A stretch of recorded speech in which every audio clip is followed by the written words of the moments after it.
Let's talk about the walk. Nung itong walk na ito, ano yung, what were you thinking?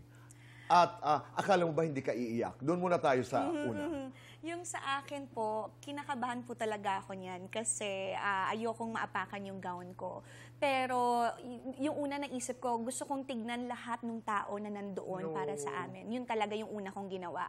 And then, parang after kung magawa yun, isang mabilis lang, hinanap ko na yung papakasalan ko, yung groom ko, kasi gusto kong makita yung reaction niya talaga. Gusto ko sa kanya na lang ako titingin habang naglalakad po ako. Ano ang nakita mo nung tinitingnan mo si EA?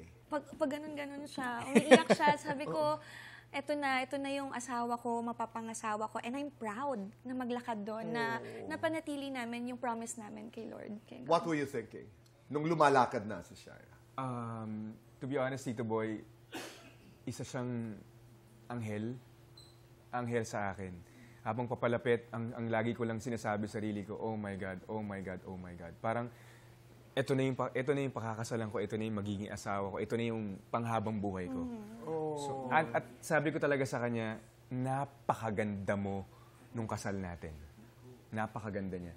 Thank you, Napakaganda mo. Thank you.